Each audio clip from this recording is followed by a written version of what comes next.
Hello and welcome back everyone to another episode of the Made in Bangladesh show. অনেকদিন episode করা হয়নি, life নিয়ে একটু busy ছিলাম, একটু অসুস্থ হয়ে গিয়েছিলাম recently, but it's good to be back. আজকে we have a very special guest আমাদের সাথে. He's the first and only Bangladesh correspondent for ESPNcricinfo. He's a cricket author as well, so I'm very glad to have him on the show. So let's welcome Mohammad Isam bhai.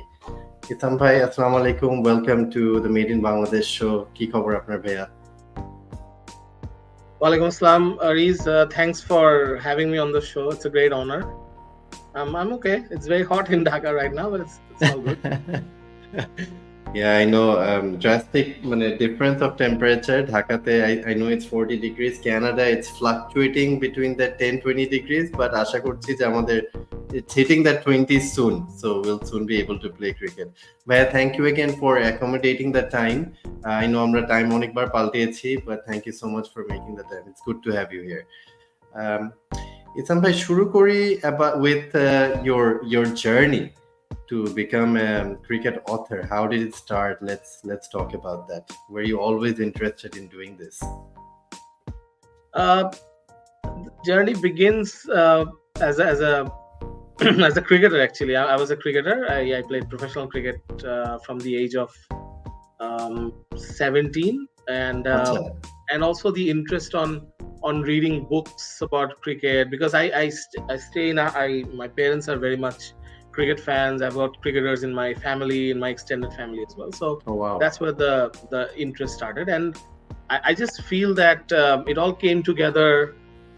I think around 2005 or 6, when I started to read a lot more on cricket. I mean, there was always that interest on magazine articles and newspaper, but it was more to do with some books and all. So that was quite interesting, and then suddenly an opportunity came, so that's where it all started.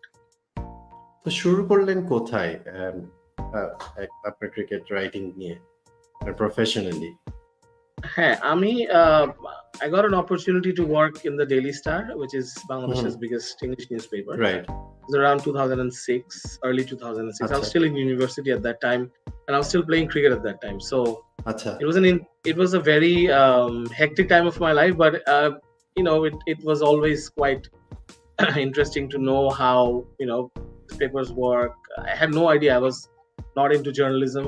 I was studying economics and playing Dhaka League at that time. So that was quite an eye-opening experience. But it culminated well with, or it strung together well with what I was very keen on, which is analyzing cricket or reading about cricket.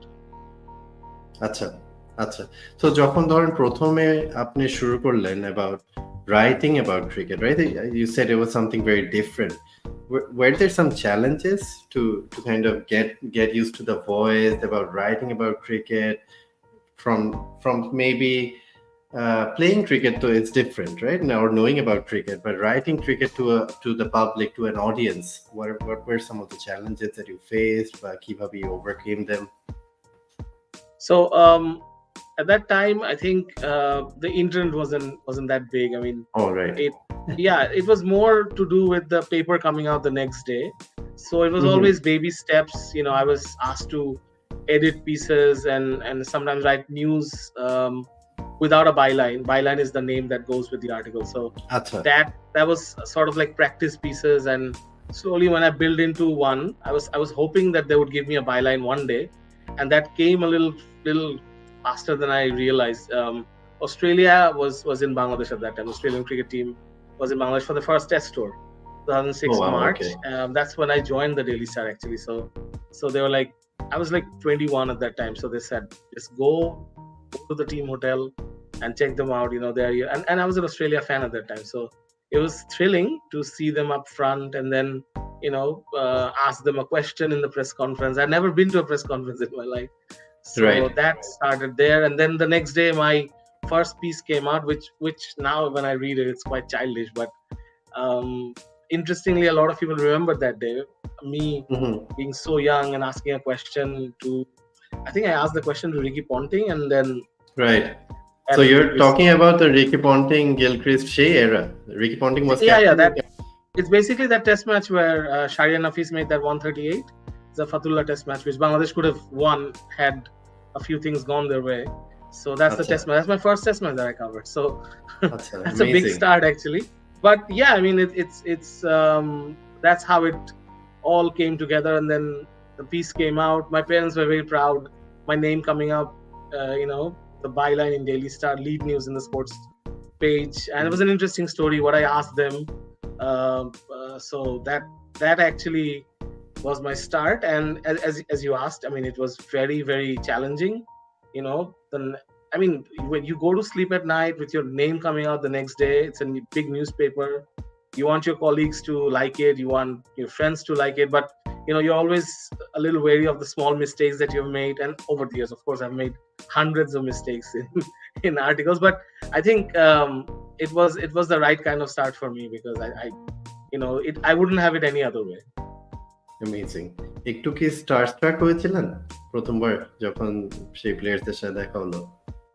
Ariz, I'll be honest with you, I'm still starstruck. I'm still, I love seeing new players. I love seeing legends in front of me. But that time, obviously, it was, I couldn't believe it. I mean, it was the sort of a press conference that I've never been to before and after, because interestingly, that press conference was in a Hotel Shonaga, in a Pan Pacific Shonaga, in their ballroom. I mean, in a ballroom, I haven't really done a lot of press conferences even now. People do press conferences in small rooms because there's a few journalists, but Australia coming to Bangladesh, and this is the number one team in the world we're talking about at that time. They hadn't lost a test match for such a long time. Then they were coming from South Africa. They're very tired, and I think Glenn McGrath wasn't in the tour. I think he was the one who was rested. Okay. There's Stuart Clark and Jason Gillespie, and I think Brett Lee was in that tour. But they were tired and all, but they came, and that big press conference. There was John Buchanan, Gilchrist Ponting, Shane Warne. Shane Warne is a personal hero of mine. So to see them up close, that was right. Like, I still think that it's a dream. But I'd always say that even if I'm in the company of a cricketer who's played international cricket, to represent the country, that's always a great feeling. So after a transition to ESPNcricinfo, the is that you had to kind of adapt to from Daily Star to. Sorry, can you repeat that question?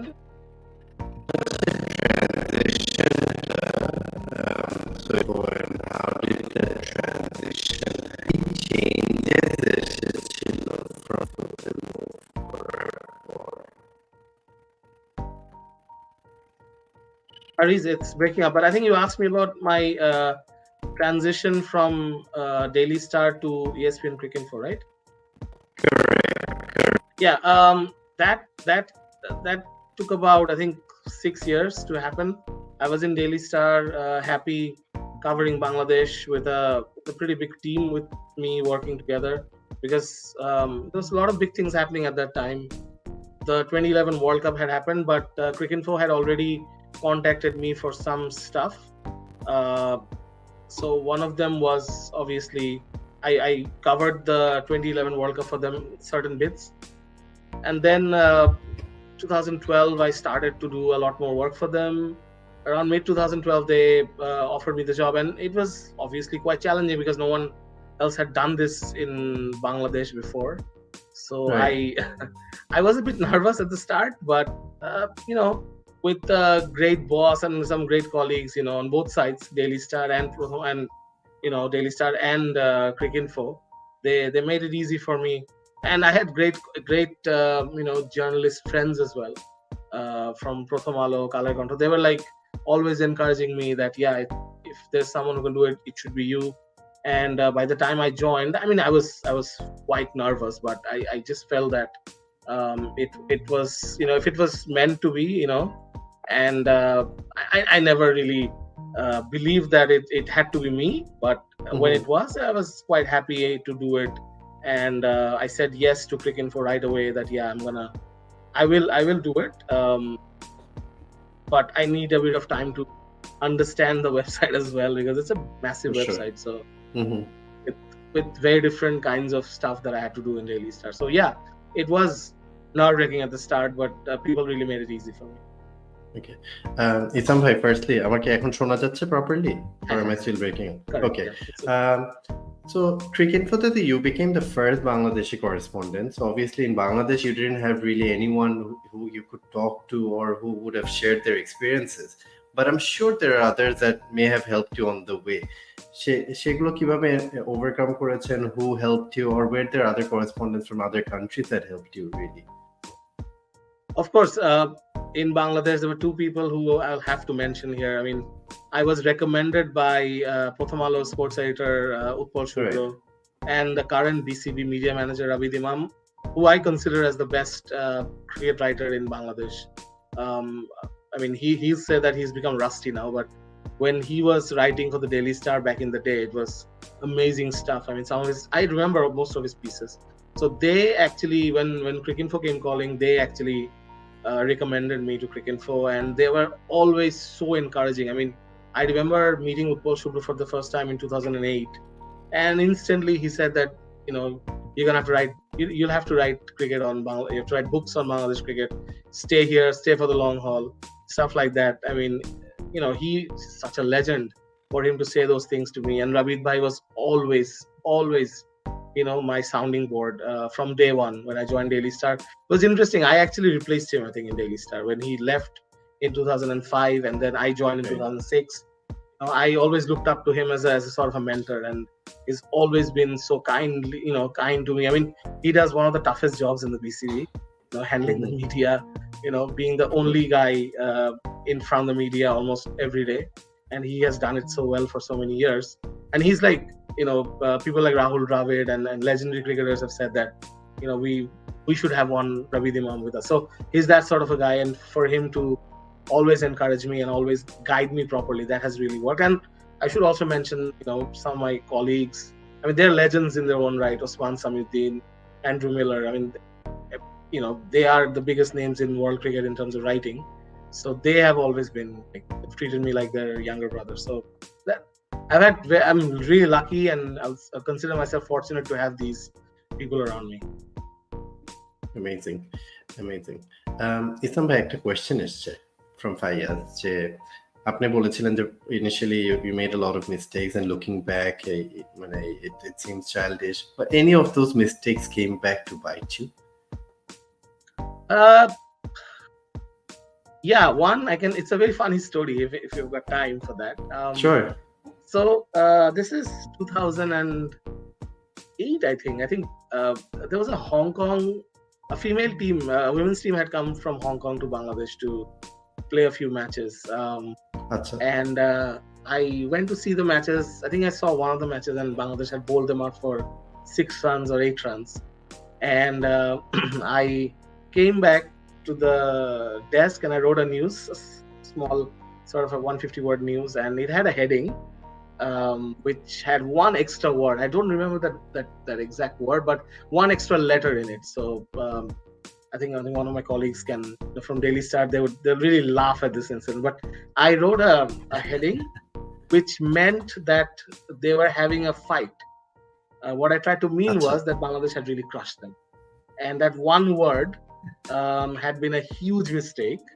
Next day, and I said 2008, so there was not a lot of backlash on social media because that didn't exist that much at that time. Right. But some really important people called up the Daily Star editor Mahfuz Anam and gave them a piece of their mind. And Mahfuz Bhai was really upset. Apparently, he came running onto the sports desk, and was really like, take out your dictionary. Don't you know the meaning of that word?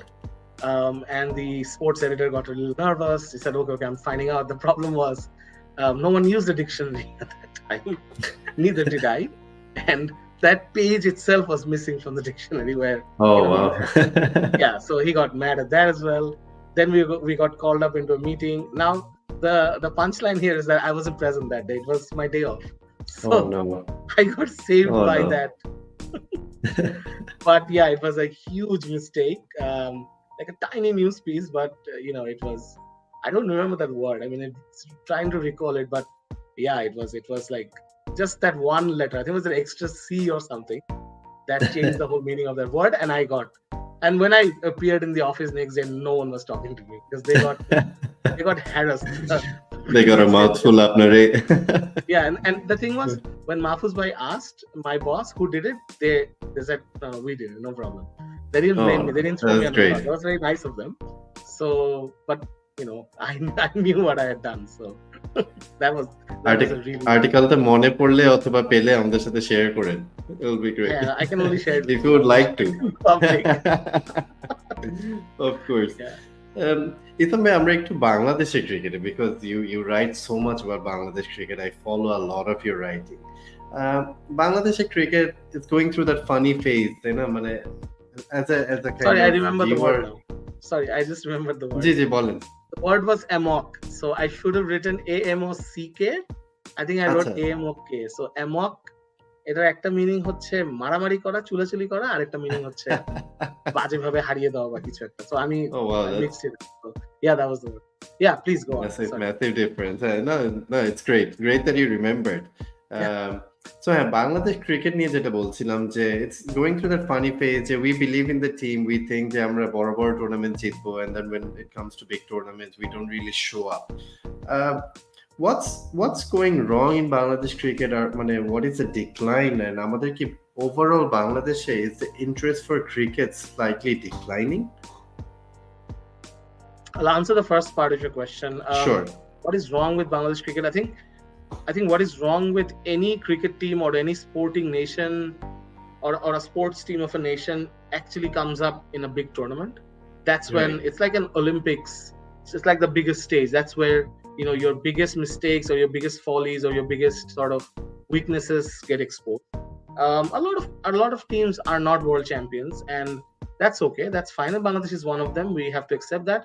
But I think where it all goes wrong is maybe how Bangladesh raises expectations in bilateral cricket, which is slowly becoming less important these days. I think only teams like Bangladesh and Sri Lanka and some of the other teams like West Indies, they have a lot of importance to bilateral cricket, mainly because they don't do well in world events or in local in slightly larger events.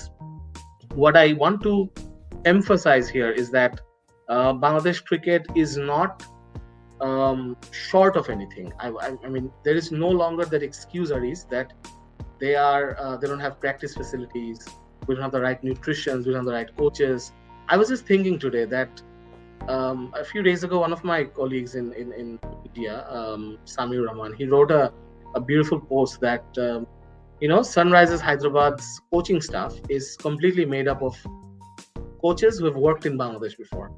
Daniel Vettori, Ryan Cook, Simon Helmert, Mario Villavara, and they've all worked in Bangladesh. Now he's asked that how do their team score 250 in a T20, and Bangladesh never did that. So there's no excuse for Bangladesh anymore. In the last 10 years. But that also comes down to the pitches, Naki. If we're talking about just. No, we can talk about the pitches, but I think it's you have to go back to the decision makers, number one. You have to go back to the players. You have to go back to how the culture is in cricket in Bangladesh. Forget the pitches, forget the infrastructure. It's all there. They wanted to make a pitch in Sylhet where the ball bounced, where the ball was fast. They made it.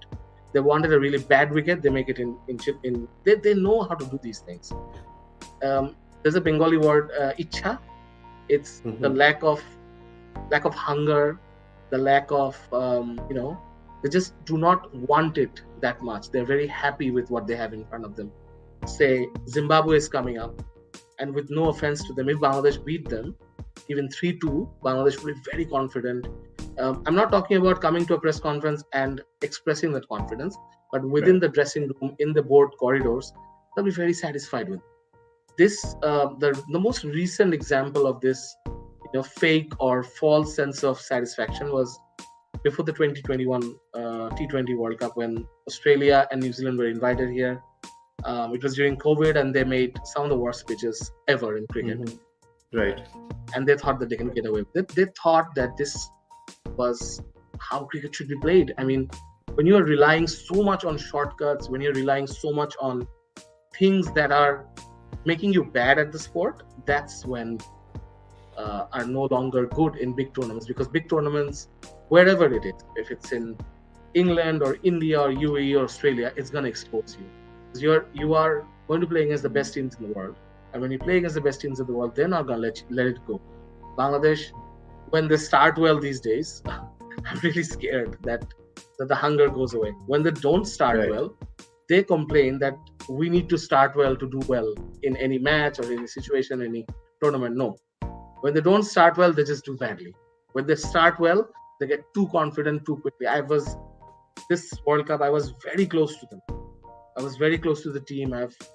I was not talking to them continuously, but I saw what was happening. I checked their body language in all the venues. I was in the World Cup till Kolkata, and it was very, very easy to spot that they were tired, mentally tired. They were not making eye contact. These are small things that I'm mentioning. That's why I just said, don't talk about the pitches now, because pitches are they're just a tool in the whole sort of machinery. This is one spoke of it. It's the attitude that's a huge problem. It's from the top right to the bottom of Bangladesh cricket. You'll see an under-19 cricketer getting very happy very quickly. You see the board president getting satisfied with small things. They talk a big game in the media when they come in front of the microphone, but unfortunately they haven't shown it, and that will come with a better culture, a winning culture. A winning culture isn't really one that I see in Bangladesh cricket right now. It's not a winning culture that I see. Right. So going back to the second question, Isam bhai, যে বাংলাদেশের ক্রিকেটের প্রতি কি interest কমে গেছে? মানে আমি যত ফ্রেন্ডদের সাথে কথা বলি, হ্যাঁ, আগে আমরা ক্রিকেট নিয়ে অনেক কথা বলতাম, এখন মনে হচ্ছে যে মানুষের following Bangladesh cricket, of course they still watch cricket, they love cricket, কিন্তু বাংলাদেশ ক্রিকেট টিম নিয়ে তারা কম কথা বলে। ইটস ওভারঅল পপুলেশন, আমাদের অডিয়েন্সকে ইচ্ছাটা কমে যাচ্ছে কিনা আমাদের? আমার মনে হয় যে it's both sides of the story. কিছুটা তো ইন্টারেস্ট কমে যাচ্ছেই, because there's a few other things in terms of sports that are quite intriguing, like you can watch football these days anywhere on your phone or on your laptop or in your TV. এগুলো তো এসেই যাচ্ছে। আর তার চেয়ে বড় কথা আমার মনে হয় যে the way world cricket is moving, or the way we are watching the IPL this time, it's a great example of how you can lose interest in a team that doesn't really score 200 runs. It's quite normal. Why would you support a team or follow a team that doesn't win often, or that moan a lot when they lose? They make a lot of excuses. You don't like that. I think one of the disconnect that the BCB and the Bangladesh team has with the public is, the public moves on fast. They see it as a sort of a preaching that they do, that, oh no, we are right, we know what is right. No, it's not. You are quite right in saying that there is a loss of interest, but that's, I think, more urban. That's a more urban thing, where there are now more choices. I mean, there are not enough cricketers in Dhaka to form a good team here right now. If you want to form a team in Dhaka, it's not the right time in the it's not been like that for a long time. But when you go back to smaller towns, in smaller cities, in the other cities, this cricket is quite big. Cricket is quite important. It's in the deeper you go into Bangladesh, cricket is has a huge following, has a great popularity, but also it's a way of life. Also, it's a profession. It's a good profession to have if you are good at it. There are sections of unofficial cricket where kids, they don't even need to come to Dhaka and play league cricket nowadays. They can make their money table tennis cricket or other tournaments, T20 tournaments. But that being said, I think ultimately cricket became number one sport in Bangladesh because of the support, because of the passion and interest. And now we see that matches are empty, grounds are empty, stadiums go empty in big matches. The BPL struggled start of it, and then towards the end they picked it up. The same with the Sri Lanka series. Maybe a T20 might have some crowd, but when it comes to a test match, it's in front of empty stands. In November, we were in Sylhet, Bangladesh beat New Zealand there. Not a person showed up. They were not at all interested. That's concerning, and what's more concerning is no one is really concerned about it. The cricket board doesn't really get they make their money out of showing the game on. They don't really care whether anyone turns up or not. They're not gonna make facilities better. They're really low in their priorities. So I just feel that there is a loss of interest, especially in the urban areas in Bangladesh. আপনি BPL এর কথা বলেছেন, we'll touch on BPL again in a bit. There's a few questions that came up, Isam bhai. Let me kind of go through Sure. one by one. So আপনি একটু আগে যেটা বলছিলেন about the board and top down, basically they're satisfied. So is this sense of satisfaction coming from being easily rewarded from various sources? That's what Kiran bhai asked. Yeah. Unfortunately, the reward that he's talking about is not really financial reward. It's Aris, now I think when you play cricket in Bangladesh, you can get famous really fast, at least in your own ecosystem or among your own friends. You become the most popular guy in the room, and then slowly that you have a Facebook page. And I've seen under 19 cricketers who have not really played that well. They have 100,000 followers. That really does go to their head. I mean, there are people telling them that this is big, this is an important thing. It's not. Having 1 million followers on Instagram or Facebook or Twitter, it should be earned. It should not come just because you've appeared for Bangladesh. But that's the reality of it. We're living in a country of 170 million population. Cricket is a very big thing. Cricket is probably one of the only forms of entertainment that we have. Right. But yeah, I mean, it is true that the various rewards, like having a lot of following, unable to walk on the street, that happens. That does happen to very young cricketers as well. So that's where that real satisfaction comes through. And then, of course, the way the cricket board handles the players as well. There have been very many important voices in Bangladesh cricket who've always said that they don't really manage stars that well. So young players like Ashraful, whenever Shakib has got into trouble or whenever he's gone into a controversial situation, the cricket board hasn't been able to handle that. So I think that is also another aspect of it where that ego or that mentality is not managed properly. Got it. Well said, Isam bhai. আরো দুইটা question আছে ইসম ভাই, আমি ফার্স্টে যাই। So Ekram bhai বলেছে, if you could go back in a time and cover cricket from any era, which era would it be? Like, can be That's in any country, like. Yeah, it's a very interesting question. I would have loved to cover cricket in the 90s in Bangladesh, man.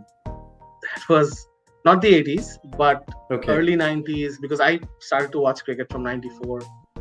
I remember Pakistan coming here, and as a fan, I didn't really read a lot at that time.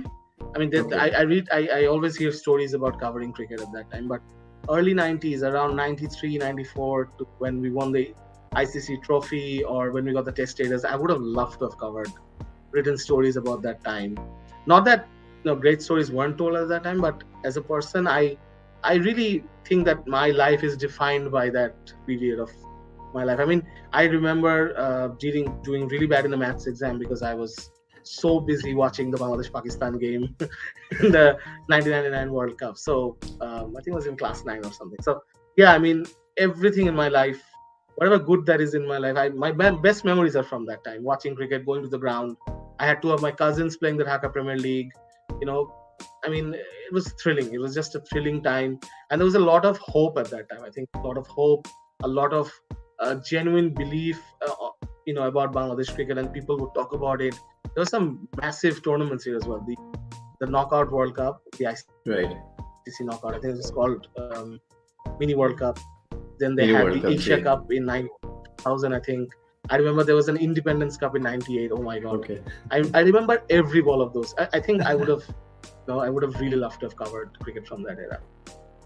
Amazing. It's so good that you're so enthusiastic about cricket and you still work with cricket. Very, very jealous of you, Isam bhai. আরেকটা question করেছে ফাইয়াজ যে, is there any report that you regret publishing or not publishing?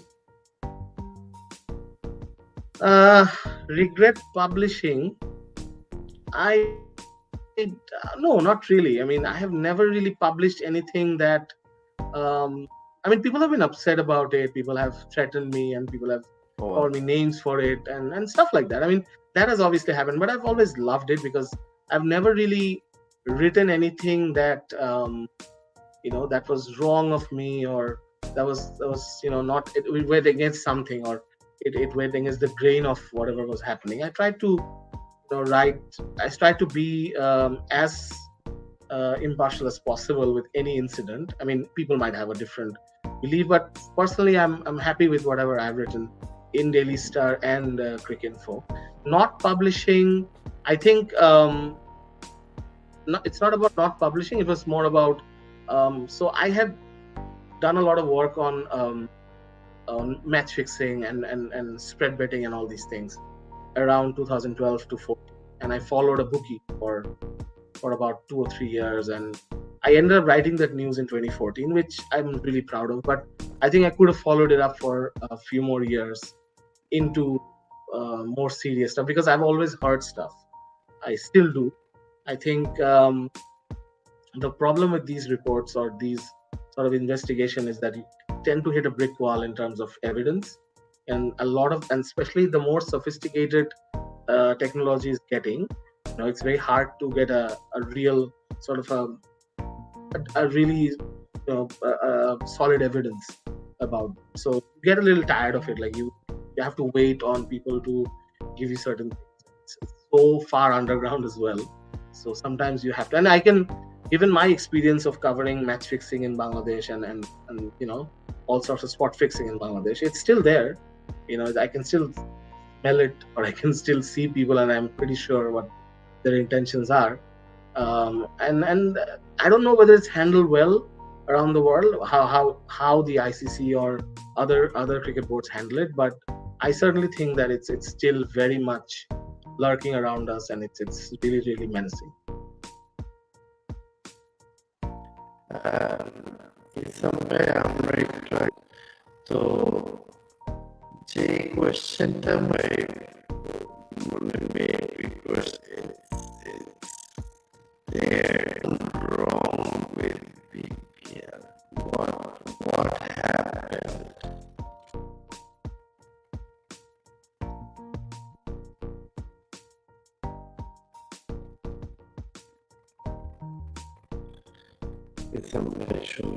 Yeah, Reez, I couldn't hear this question properly. এখন শুনতে পাচ্ছেন কিনা? যে আমি আবার বলি যে what went wrong with BPL, basically যে আমরা সবাই এই কোশ্চেনটা করি. What went wrong with the BPL? Even I want to know what went wrong with the BPL. I think there's no straight answer to this, but one of the factors I think should have been addressed for a very long time is the revenue sharing model. I think that could have saved the BPL or saved the public from being so exasperated with the BPL, because it's so tedious sometimes, teams changing and players never sticking to their team. And I mean, that is okay with franchise cricket. It's very hit and run, it's very mercenary type, but also, I mean, teams changing every season. I mean, there's been a Dhaka team every season or Sylhet team every season. It gets a little boring for fans, I think. And I think BPL's broadcasting is quite poor. Whoever does it, it's not great. I don't want to talk about commentators, because it's what the broadcasters want or what the BCB wants. But I think they can do a much better job of, the color. I think they call it color correction and stuff like that. They could get a really good company to do this for them, like the broadcasting. They could get some big companies to do it. That's one thing. It's all about presentation, Aries. I think we watch Big Bash or PSL or IPL mainly because of the value of production. We see it, we love it. It's hooking you up always. You're never taking your eyes off it. It's not as if everyone goes out of the way to do great stories on the IPL. Cricinfo does a lot of objective stories or a lot of negative stories on the IPL. Still, the teams have their own value, their own brand value that they don't let go. SRH or CSK or Mumbai Indians or Kolkata Knight Riders. I mean, I was a huge fan of Kolkata Knight Riders because of the name. I was a Knight Riders fan when the TV series came out. Right. I think it was wasn't it 90s? Yeah, in the 80s, I think there was a series called Knight Riders. Yeah, I'm in the 90s. Yeah, and then, to come up with that name, and then keeping Dhoni as your main guy, and then promoting him in that way, and then mythical, like Dhoni has become a mythical creature now for CSK. That sort of thing. I mean, you do that. You see American sports, and I've been following American sports for a long time, baseball, NFL, NBA. The way they bring the the shoe companies or these big brands with them. All of this is part of the package, and when someone looks into it, they feel, wow, I should be part of it. BPL is one tournament where it should have been massive because of the audience that we have. We didn't need to pander to other countries or try to be comparative to other countries. BPL doesn't need to be called the second best tournament though. They should have just stuck to what stuff like what the PSL did or the CPL did or the Big Bash did. Right. They have fan following. BPL doesn't really have a fan following. I think it's their own fault. And it's, again, it has a lot to do with how how they have produced this tournament. Yeah, I hope we can improve on BPL and it gets better. আরেকটা জিনিস ইসাম ভাই, যে বাংলাদেশে তো এখন apart from playing cricket, there's a lot of other ways to get involved. Recently, we had the first umpire in our elite panel, so that's great. Obviously, the commentary is a big part. Apart from these, what other ways are there that you can get involved in the sports? There are many other ways, and I think one of the best ways to get involved in sports, obviously when you're not playing, you would like to see others play or others do well. I think coaching is a great thing to do as a volunteer, and if you're not good at coaching, you can organize cricket. You can run a cricket coaching camp or a cricket coaching academy.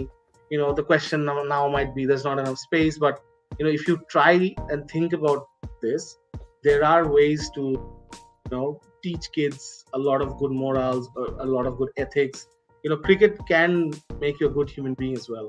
So you can use cricket as a tool for giving people more opportunities. I think that's one. Sports analysis is quite good. I think people are coming up with it. Not really great at the moment, but there are people who are into sports analysts and doing a lot of discussion on cricket, which I like. I kind of think that this is one of the ways you can get into cricket. Analysis is good, and there are not a lot of statisticians in Bangladesh about cricket. Stat analysis or data analysis, that could be another way. I think these sort of things, we're good at it. We are good at talking. We're good at understanding what's happening. I think there should be more of that. Right. Isam bhai, Fuader থেকে একটা question এসছে যে recently he saw a post of yours where you gave a photo of a ground where your team CPP plays, and we came to hear on that day that there was innovative technology used for the toss. Can you explain to us what that was? So because yesterday was so hot, and it was extremely hot yesterday, and we would play, right? But we didn't want, the captains didn't want to go out and have to do the toss. It was that hot, but we would play. Now that's the funny thing. We called up the umpire into the dressing room, to the air-conditioned dressing room, and we did a toss sitting in the table. The two captains on two sides. It looked like they were playing some village card game, the way they were sitting and doing toss. But yeah, Fuad obviously someone I play cricket with on a weekly basis. Over the weekends. He's a very good cricketer and a good organizer as well. I think one of the ways people, as I was just mentioning to you, and Fuad is a great example of making opportunities for people. Seriously, like we make fun of him a lot, but I think one of the ways that he does it is, so we play corporate cricket, amateur cricket, but he's got a lot of these cricketers who were frustrated or who couldn't really make a living out of cricket. They're very good at it, but Fuad has opened up a channel for them where they can now play amateur cricket, and he does both ends of it. Like, he organizes tournaments, and he makes sure that these cricketers who are not that well off or who are looking for opportunities, that they get teams and they get a bit of money out of it. I think he's very good at it, and I'm really proud of that. Yeah, he does a fantastic job. I've played cricket with Fuad since childhood, and I know the amount of effort that he puts in, and so passionate about the game. And অনেক মাঝে মধ্যে মনে হয় যে that is his main job, but then he has a full-time job as well. He thanks you for all the support. আরেকটা question আছে, আমি এটা করে তারপর let's move on to the next section. Is from Omar Bhai. Is how influential will Mushtaq Ahmed be, especially on Rishad Hossain's development as a leg spinner? No impact at all. I think Mushtaq Ahmed is only here for a month. If Rishad can If Rishad wants, he can talk to him, he can pick up a few grips maybe, but you want someone for a long time. But I think the BCB has started another scheme. I read recently that they have hired a Pakistani leg spinner from yesteryears, Shahid Mahboob. He's part of the Okay. development committee now. So he will work with 80 leg spinners around the country. He will. Okay. They have identified them from different parts of the country. They'll bring them to Dhaka and start training them.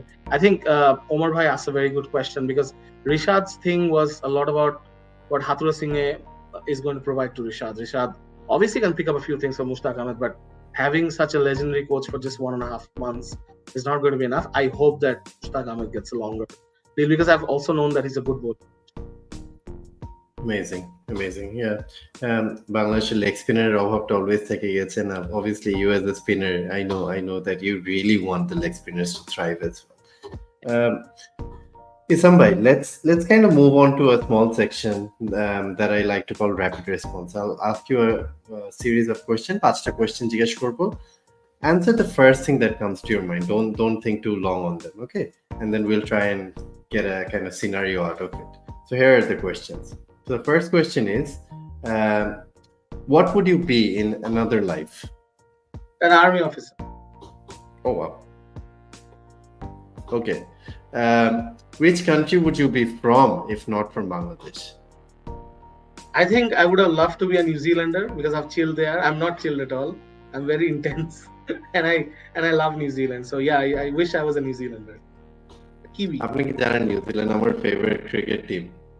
Sometimes it's very difficult যখন Bangladesh New Zealand খেলে, একটু difficult হয়ে যায়. Shouldn't be saying this, but someone famous you would love to meet. It can be someone alive or deceased.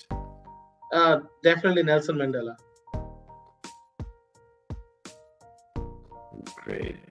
Great human being. What is your favorite? Sorry, I couldn't hear the question.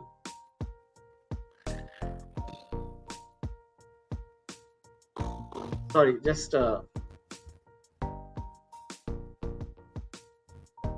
No. yeah. Can you ask me again? Yeah, what? Holiday destination, is it? Is that what you're asking me?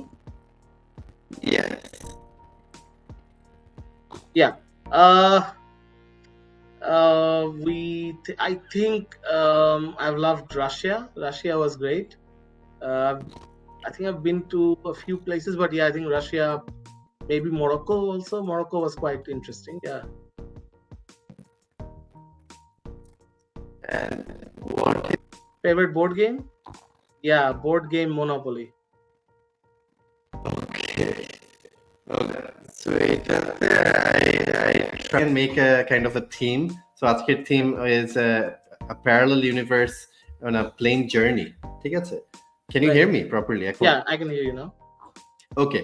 So based on your answers, so your parallel universe say you're an army officer who's from or a Kiwi army officer who's currently flying to Russia, and on your flight, আপনার পাশে বসে আছে Nelson Mandela. So he's your flight buddy, and you're Super. playing Monopoly with him.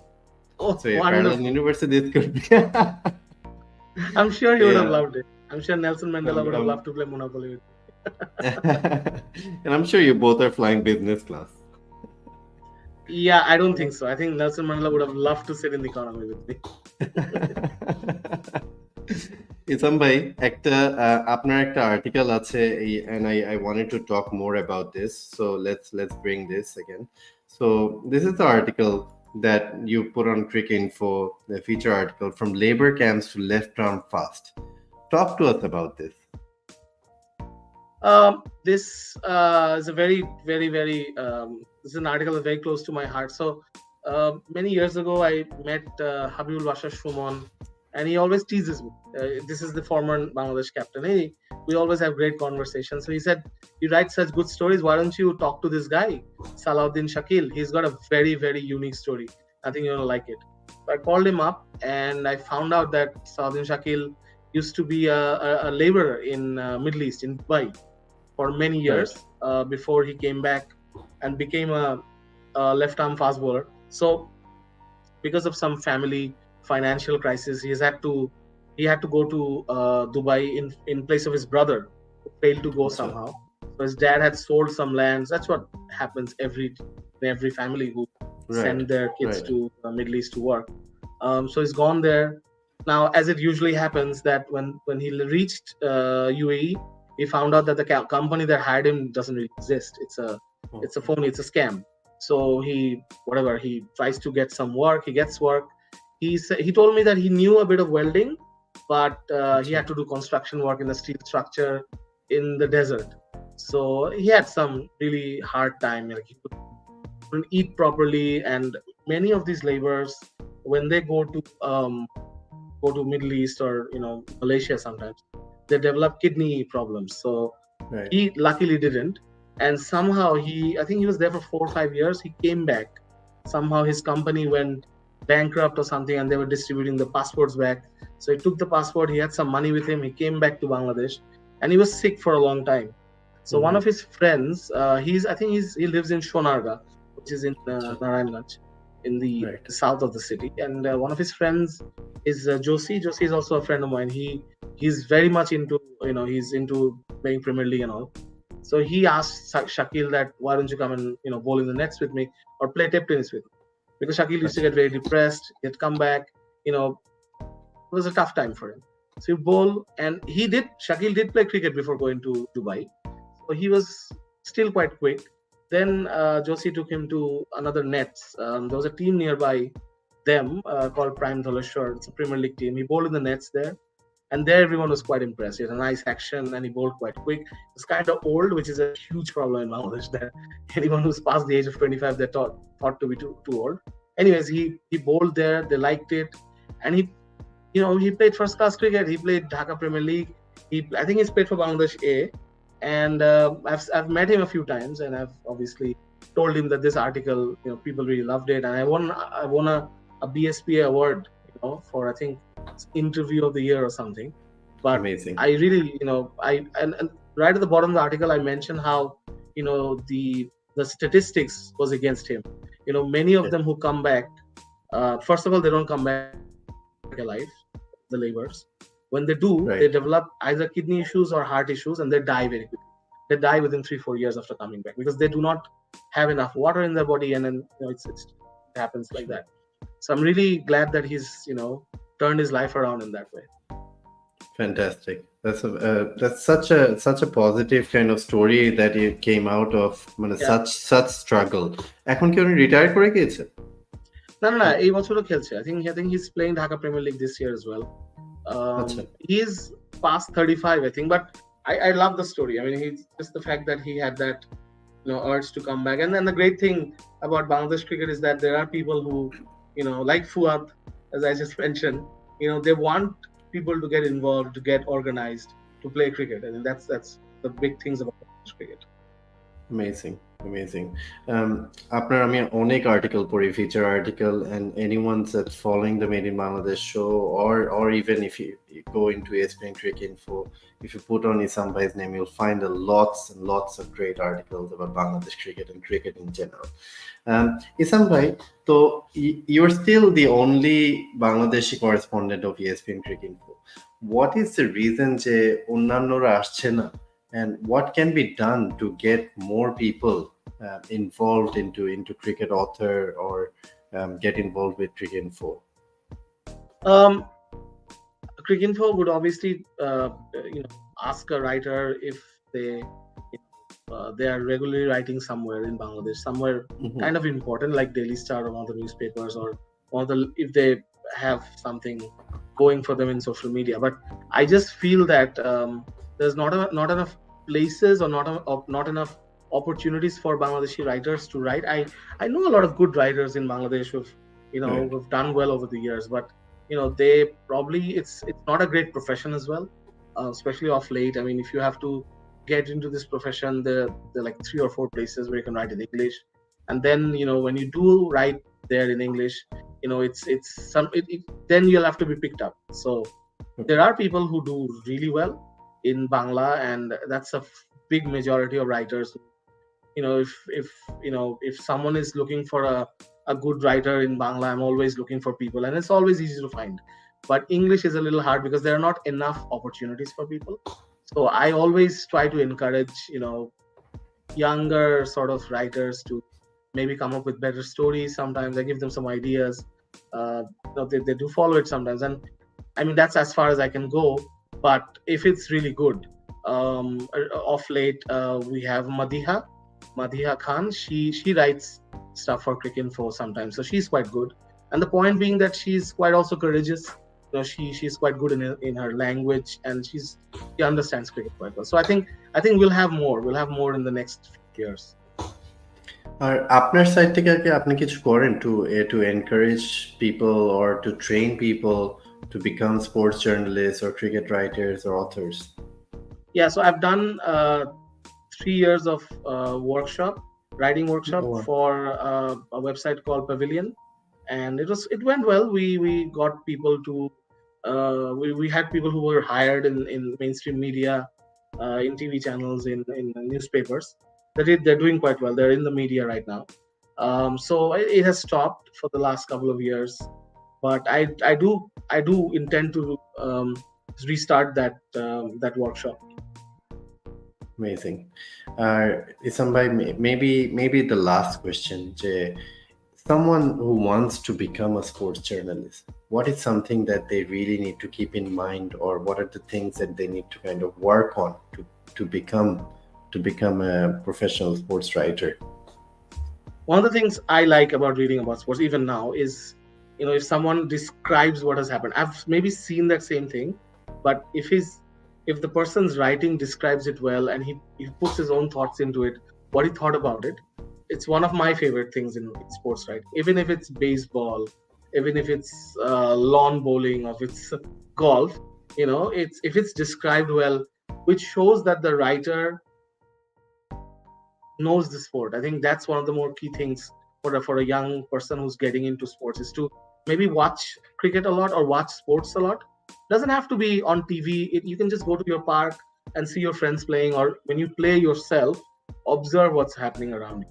I think that's important. Number 2, I think empathy is also very important, because it's one of the things that I've learned over the years, is that the more empathetic I have been, easier my life has been in terms of a writer or a journalist. Because you can't make everyone happy, that's true, but also if you can, why not try to make someone happy in a positive way, in a structural way, or in a constructive way. Why don't you try to make something better for not just one person, make it better for maybe 1 million people, maybe put a contribution in Bangladesh cricket. I mean, that's one of the things that I've always wanted to do, like make a difference. It doesn't have to be in a very big way, but if I can make a difference, if someone has come up to me and said that there's this player who's struggling, like during COVID, I found 3 or 4 cricketers from around the country, female cricketers, who were really struggling to put food on the table because the leagues were off, and they're like the bottom of the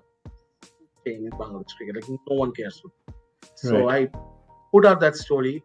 One of them was Marufa. I figured it out very, very late that one of the person I wrote about, and she was desperate for help.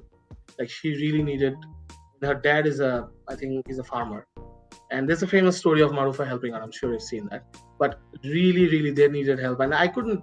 I mean, I wrote that piece that came out, and I was haunted by it. Like they're going to die of hunger if no one goes to help them. But somehow there are some good people who help them, and then they managed to get out of that situation. And COVID was long for Bangladeshis. It was long because we're a poor country and people needed opportunities to work, and they were just desperate for work. They would do anything for it. So thankfully, Marufa came out of it. She became, the Cricinfo. She won the Cricinfo award recently, which was such a proud moment for me. Like really, I can't really support her as a journalist, but it's very good to see them. Some of them bouncing back like that.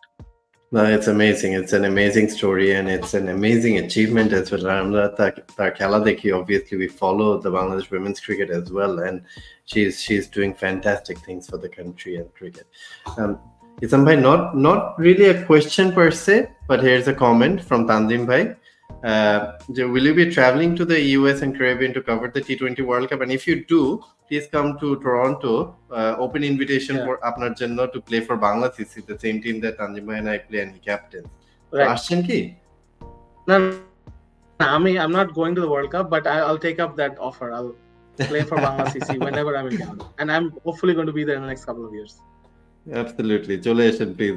We'll be happy to have you. Sure. Isam bhai, thank you once again for accommodating the time, for being on the show and talking so much about cricket. It was so great to have you on the show here, and hopefully we can talk more offline. Surely. Thank you, Aris. It was great to be in the show, and I hope that one day I can, see this with you sitting in a studio in Bangladesh, because we really need shows like this in Bangladesh, where it's called Made in Bangladesh. Thank you, Bhaiya. Thank you for your kind words. Inshallah, kotha hobe bhaiya. Bhalo থাকেন. Okay. Allah Hafiz. Assalamualaikum. There you go, everyone. That was Mohammad Isam bhai. He's the only Bangladeshi correspondent from ESPNcricinfo. Such a big cricket enthusiast.